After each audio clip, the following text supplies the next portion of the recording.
Welcome to WCTR on the Move. Today we're in Rosniger, Anglesey, and we're considering the impact of the London 2012 Olympic Games with Professor Morgan. Well, Professor Morgan, you're obviously a leading expert in terms of events and tourism marketing. So I wonder if you could give us your thoughts really in terms of the long-term impact of the Olympic Games? Well, I think there are a number of benefits of the Olympics, and people are talking very much in terms of legacy.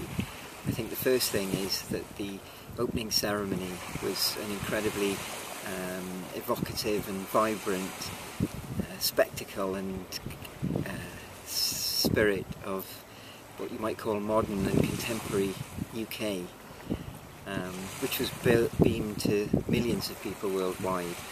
I think the second key legacy is clearly the long-term tourism impact that the country hopes to derive from the Games. Thirdly, I think we mustn't underestimate the way in which it's really had an internal audience and the way in which the Games has brought the UK together to celebrate our multicultural, inclusive society, and hopefully there'll be a long-term benefit for sports participation going forward. Okay, I mean there have obviously been some issues in terms of attractions in London reporting people staying away, you know, people are going to the Olympics and they're not really going anywhere else.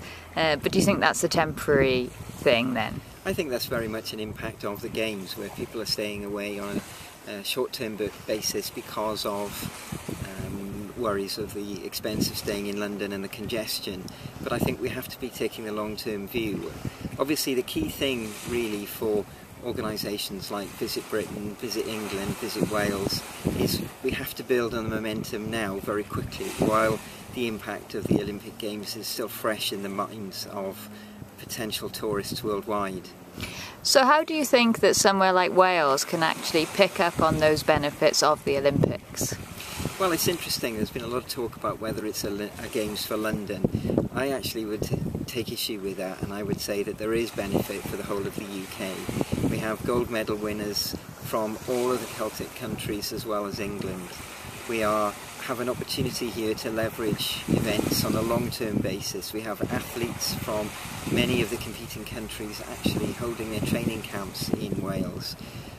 We're already seeing benefits of hotels in Cardiff seeing an upsurge in bookings for the Millennium football matches at the Millennium Games, at the Millennium Stadium. So I do think there are major benefits for Wales.